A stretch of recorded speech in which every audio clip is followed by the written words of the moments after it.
कामाख्या देवी में बलि चढ़ती है, सही है गलत? अभी मजा आएगा ना भिड़ो। काली मंदिर जो कलकत्ता का मंदिर है, एक्चुअली वहाँ बलि क्यों चढ़ती है उसका मैं एक कारण बताता हूँ। क्या आप कहेंगे कि ये सब कुछ जो चल रहा है माता कामाख्या के मंदिर में बलि का चढ़ना, ये सब गलत है? तंत्र विद्या को सिद्ध करने के लिए वो लोग बकरे की बलि चढ़ाते हैं। ये गलत साधनाएं हमारे शर्मंड रखी है नकली गुरुओं ने, नीम हकीमों ने। भारत में बहुत सारे मंदिर हैं ऐसे पुराने जहां बकरे की बलि चढ़ने की परंपरा है। वो माता कभी बकरे नहीं खाती। क्या सच में माता मांगती है बकरे की बलि? आज इसी विषय को विस्तार से क्लियर करने के लिए हम आपके बीच कुछ आध्यात्मिक जानकारों के विचार लेकर आए हैं। इन आध्यात्मिक जानकारों में एक तरफ हैं अनिरुद्ध आचार्य जी महाराज, वहीं दूसरी ओर हैं संत रामपाल जी महाराज। इन आध्यात्मिक जानकारों में किसका ज्ञान उत्तम है, कमेंट करके हमें अपनी राय अवश्य दें। अगर इस चैनल पर आप पहली बार आए हैं तो फटाफट से वीडियो को लाइक और चैनल को सब्सक्राइब जरूर कर दें। तो चलिए वीडियो शुरू करते हैं। पूछूंगा आचार्य जी, आप उसका मुझे बताइए, कामाख्या देवी को आप मानते हैं? हाँ मानते हैं, बिल्कुल मानते हैं। कामाख्या देवी में बलि चढ़ती है, सही है गलत? सुनते जाइए। चंडी पूरा माता में बढ़िया बलि सुनाइए, चढ़ती है, सही है गलत? मैं पूर्वी उत्तर प्रदेश से हूं, मैं पूर्वी उत्तर प्रदेश से आता हूं। वहां पे अब योगी आदित्यनाथ उस मठ के महंत बने हैं। पहले वहां पे भी छोटे छोटे सुअर के बच्चों की बलि चढ़ती थी माता को। देवी पाटन सिद्ध देवी का स्थल है, और कायस्तों का एक गांव है वहां पे नवमी के दिन माता को बकरा जरूर चढ़ता है, ठीक। लेकिन हाँ, ये अलग बात है कि ईद में मुसलमानों पे उंगली उठाना बड़ा आसान काम हो गया है हिंदुस्तान में। क्या ये जो नॉनवेज खाने की प्रथा, और आप वैसे आप एथिस्ट हैं जी, यानी आप धर्म को नहीं मानते, लेकिन आपको धर्म की जानकारी अच्छी है। पूरी ज्ञान है। नहीं, उनको पूछने दीजिए। नहीं, मेरा प्रश्न ये आपसे ये है, पूछिए। ये बड़ा आसान होता है इस मुल्क में, ये बड़ा आसान होता है मुसलमानों के ऊपर उंगली उठा देना ईद के दिन। ये बड़ा आसान होता है कथावाचकों के लिए सिर्फ इस्लाम और कुरान के ऊपर उंगली उठाना कि आप क्रूर हैं और आप जानवरों को खाते हैं। क्या आप कहेंगे कि ये सब कुछ जो चल रहा है माता कामाख्या के मंदिर में बलि का चढ़ना, ये सब गलत है? जवाब अब मैं इनका उत्तर दे दूं। अब मैं इनका उत्तर दे दूं। जी फिर से वही खाना। इन्होंने बोला कि कामाख्या देवी में बकरे की बलि चढ़ती है। हमारे यहाँ बंगाल की राजधानी कोलकाता, वहां भी माता जी का मंदिर है, वहां भी बलि चढ़ती है। आपने बताया, और भारत में बहुत सारे मंदिर हैं ऐसे पुराने जहां बकरे की बलि चढ़ने की परंपरा है। आपने ठीक कहा। अब मैं ये बताऊं कि क्यों। हमारे वेदों में लिखा है स्पष्ट, अहिंसा ही परमो धर्मः। हमारे शास्त्र कहते हैं किसी की हत्या ना करो। हमारा हिंदू सनातन धर्म कहता किसी की हत्या मत करो। फिर आपने सवाल किया कि कामाख्या में क्यों हत्या हो रही है। अब देखो हो क्या रहा है, हमारे मंदिरों में, हमारे वेदों में कहीं बकरे की बलि चढ़ाने की कोई परंपरा नहीं थी। लेकिन क्या हुआ कि एक मास्टर जी ने एक विद्यार्थी को देखा सिगरेट पीते हुए। तो गुरुजी ने बोला, क्यों तुम सिगरेट पीते हो? गुरुजी वो क्या है, आदत हो गई है। कितनी पी जाते हो? बोले 10 पीता हूं मैं रोज दिन भर में। गुरुजी बोले सुन, 10 मत पीना, छोड़ दे पूरी। गुरुजी छूटे, अच्छा छूटेगी नहीं तो एक पी लेना। वो एक सिगरेट पीने की इजाजत गुरुजी ने क्यों दी? ताकि धीरे धीरे जब 9 छूटेगी तो एक भी छूट जाएगी। तो क्या हुआ कि हमारे यहां अहिंसा की बात तो थी, पर कुछ लोगों ने मांसाहार करना स्टार्ट कर दिया, मांसाहार का प्रचलन बढ़ गया। तो हमारे ऋषि मुनियों ने कहा कि भाई तुम मांसाहार क्यों करते हो जब वेद में लिखा है हत्या नहीं करनी चाहिए। तो बोले गुरुजी क्या करें, ये आदत हो गई है। तो गुरुजी बोले सुनो, तुम फिर रोज ना खा के कभी कभी खाने की मजबूरन इजाजत दी, वो भी निवृत्ति परक थी कि आप छोड़ दें, इजाजत नहीं दी कि खाओ। आप 10 सिगरेट रोज पीते हैं तो मैं आपने आपको कहा एक तो गुरुजी होंगे जिन्होंने इसकी इजाजत दी होगी, उनका फिर कोई नाम होगा। सब बता रहा हूं, सब बता अभी मैं आपके पास आऊंगा।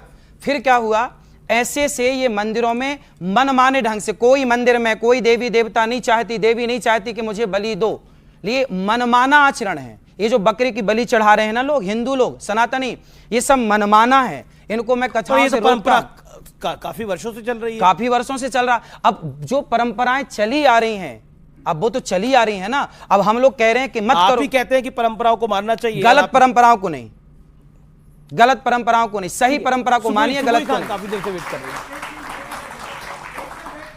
आचार्य जी, मैं 2012 से शाकाहारी हूँ और वेजिटेरियनिज्म को प्रमोट करती हूँ।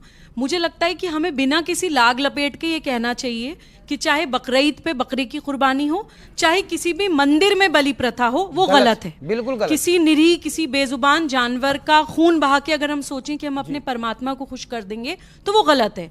ये हमें बिल्कुल without any if and but कहना चाहिए। ये मैं यहाँ पे पॉइंट रखना चाहती थी। दोस्तों, अभी आपने सुने इन सभी लोगों के आध्यात्मिक विचार। आइए अब सुनते हैं संत रामपाल जी महाराज के आध्यात्मिक विचार। ये गलत साधनाएं हमारे शर्मंड रखी है नकली गुरुओं ने, नीम हकीमों ने। तो परमात्मा क्या कहते हैं कि कुछ बुद्धि से काम लो।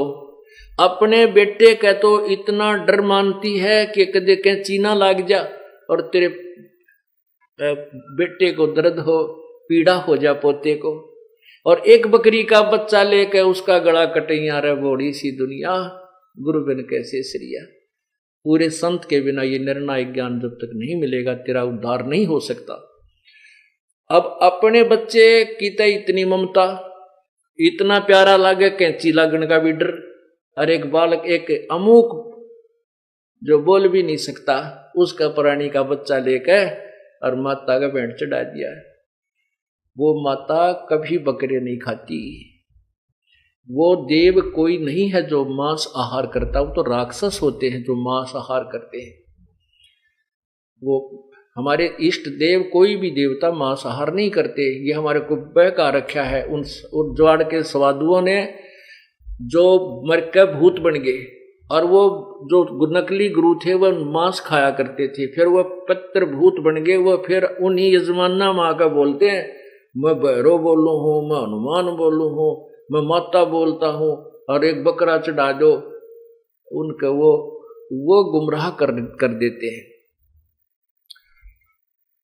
और उनके डर के मारे फिर ये पूर्ण परमात्मा का सहारा मिला नहीं, तो डरते फिर ये बेचारे गृहस्थी लोग उन पाखंडिया में जो भूत बोला करते, उनके आधार से मांस चढ़ाने लगे, बकरे चढ़ाने लगे, कटवाने लगे।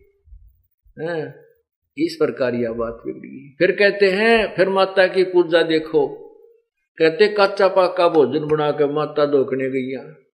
माता जो धोक लान का दिशा बना कर चलता है काम, तो बेरा कुत्ता न खाना हो तो वो कच्चा पाका भोजन बना के माता धोकने गईया। हमने देखी जगह जगह पर ना एक इतनी मंडी की बना देंगे जिसमें मेरे ख्याल में कुत्ता आराम से बैठ सके, बाकी आदमी तो नहीं प्रवेश कर सकता। उसको माता का थान बोलते हैं, स्थान।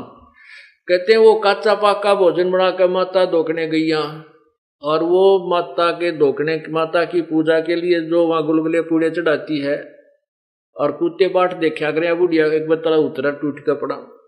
वो माता नहीं खान पाती, वो कुत्ते खाते हैं।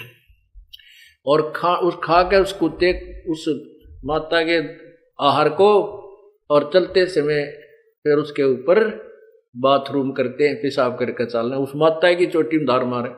तो परमात्मा कहते हैं अगर वो शक्ति है तेरी माता में, कुत्ते की टांग क्यों ना तोड़ दी, कुत्ता क्यों ना मर गया, या मार देती इसको। नो करा बड़ी सी दुनिया, कच्चा पाका भोजन बना के माता धोकने गईया, और माता ऊपर कुत्ता मुत्ता, वो क्यों ना मर गईया। तेरी घिघी बंदरी है माता के दुखी कर दे, और इस कुत्ते को ना मारती वा। फिर क्या बताते हैं कि जीवित बाप के लट्ठम लट्ठा, और मरने के बाद उसने गंगा में पहुंचाने जाता उसकी अस्थियों को। अब परमात्मा ये बताना चाहते हैं कि जब तेरे पिताजी जीवित हैं, माताजी जीवित थे, तो उनकी सेवा करनी चाहिए थी, उनको प्यार देना चाहिए था, जिसके उद्देश्य से उन्होंने पुत्र की परवरिश की थी। अब जीव है जब तो पिता गेला लट्ठम लट्ठा झगड़ा ठानता रहता है, और मरने के बाद उन आडा न ठा कर गंगा में गिरने जाता है, और उस गंगा में गिरने से क्यों डाल कराते हैं कि तेरे पिता की गति हो जाएगी, मोक्ष हो जाएगा। अब ध्यान से सुनना, ये मोक्ष कहां से होने लगा था, कहां मोक्ष जाकर छोड़ते हैं ये लोग हमारा, कित मोक्ष करावें। अब एक भक्त नाम ले रहा था, नाम ले रखा था उसने, और उसको मना किया हुआ था भी ना तो ये फूल फाल ठाने हैं जो कहते हैं ना अस्थियां उठाकर गंगा में गिर कानी, नहीं, अगर उस स्थान को खाली करना आवश्यक है तो उसने उन अस्थियों को राख को उठाकर नियर बाई को रिवर नहर चलती है, दरिया है, चलते पानी में वहां पर डाल दियो। कोई किसी की सहयोग की आवश्यकता नहीं, किसी गुरु पीर की। और मान लीजिए आसपास नहर भी उपलब्ध नहीं है तो उनको खड्डा खोद के आपने कितने भी खेत में, आंगन में, घर में उड़े डाल दिए। जो सोचो वे कितना नादर ना हो हमारे पिता की अस्थियों का, अच्छी बात है। अगर आपके अंदर ये श्रद्धा है तो उन्हें उड़े गाड़ दिया कि टमाटी में ढूंगा 5-7 फुट 5-4 फुट खोद के उस इतनी राख बना कर उसने वहां डाल दो या किसी नहर में डाल देंगे। वहां उन ठगों के पास मत जाइए जो आपको गुमराह करते हैं। तेरे पिता की गति गंगा में आने से होगी, यहाँ पर इसकी अस्थियां पहुंचाने में होगी, ये गलत है, ऐसा कुछ नहीं है। वो एक भक्त जैसे हमारा नाम लेते हैं तो हम उनको ये मर्यादा भी बताते हैं कि ये नियम पालन करना है। क्या बताते थे परमात्मा? अरे बोली सी दुनिया गुरु बिन कैसे सरिया, पूरे संत के बिना क्यों कर बात बने।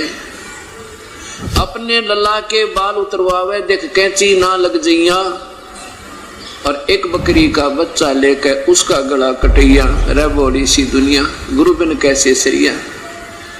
कहते हैं कि नादान संतों ने, मूर्खों ने इन प्यारी आत्माओं को कहां सीमित कर दिया, शास्त्र विरुद्ध साधना पे। एक बुढ़िया जाती है अपने बच्चे का मुंडन करवाने के लिए, पोते का, और साथ में उस बच्चे की मम्मी पहुंच गई कहां? माता के ऊपर जहां इष्ट स्थान पे। एक बुढ़ी आ गई गुड़गामे वाली पे, मान लीजिए कोई काली पे, तो वहां जाकर क्या कहते हैं कि ए नाई के, यानी वह नाई होता है बाल उतारने वाला, चार वो इतनी भीड़ होती है उसको इतना समय नहीं होता कि सारे बाल काट दे। शीघ्रता से क्या करें, भाई जल्दी कर दे, मैं जल्दी जाना है। तो वो क्या करता है, 2 कैंची मारता है और इतने बाल पकड़ा देता है बुढ़िया तक, और वो फिर अंदर जाकर कहा माता के दरबार में चढ़ा देते हैं अपने इष्ट धाम के अंदर मंदिर में। और बाहर 5 रुपये लेगा तो वहां मंदिर में 20 रुपये लेता है 2 कैंची लगाने की, क्योंकि उसको पता है कि यहाँ तो ये पक्का फटाफट शीघ्रता का काम है। उसका फिर क्या होता है कि आजकल वहां एक कॉन्ट्रैक्ट होने लगा, कॉन्ट्रैक्ट बेस पर छूटता है ये कि एक ठेकेदार होता है, वो ले लेता है, जैसे 2 लाख रुपए में एक माता का जो समागम होगा 2 लाख रुपए सर उस कमेटी को दे देंगे, जिस दोस्त का प्रबंधक कमेटी है, बाकी व्यवस्था हम करेंगे, ज्यादा आवेगा तो हमारा और कम आवेगा तो हमारा। तो फिर ऐसे नहीं बिठाओगे जो बार 5 में काटने थोड़ा 20 लेंगे। तो ऐसे उस क्या करती है, कहते हैं देख भाई नाई के धीरे धीरे काटना, नाई धीरे धीरे काटना, मेरे पोते के बाल कदे कैंची ना लग जाए, इसका अभी कच्चा सिर है, नाजुक नाजुक सा। और फिर साथ में प्यार करती है, देख रहे छज छज करना मेरे बेटे पोते के। अब फिर कहते हैं एक बकरी का बच्चा लेके आए और उसका गला कटैया। रे बड़ी सी दुनिया, अपने बच्चे की खैर के लिए, अपने बच्चे की सुरक्षा के लिए, और दूसरे की गर्दन कटवा देना, ये कौन से सिद्धांत शास्त्र भगवान में लिखा, भगवान के शास्त्र में लिखा है? ये कभी सुख नहीं, महा दुख का कारण बनेगा। और इसका निमित्त वो मूर्ख लोग संत हैं जिन्हें आप ज्ञान नहीं, तुम कहां इस नरक में धकेल रहे हो बोली आत्माओं को। परमात्मा कहे कुछ सोचो दिमाग से, अपने बच्चे ने तो इतना प्यार करे और दूसरे के बच्चे का गला कटवावे। जैसा दर्द अपना हो ऐसा जान बनाने। अब जैसे कुत्ते का लठ मार दे, गली में बैठा हो और पीछे को तेरा ठोक देता है, फिर देखे के हाल हो। कहते हैं जैसा दर्द उसका हो वैसा अपना समझ भाई, फिर इच्छा नहीं होगी बिल्कुल बुरे कर्म करने की। हम ये सोच लेते हम जो कर रहे हैं ठीक है, अपने ऊपर कोई आपत्ति नहीं होगी। यही अनजानपना हटाने के लिए सत्संग और इन सदग्रंथों के पठन पाठन की और सत्संग श्रवण की संतों ने बहुत ही जो ना जोर देकर समर्थन किया है इसकी। हमें यहाँ सत्संग सुनने के लिए बात बताई, वचन कहे, तो हमने इनको अनुसरण करना चाहिए।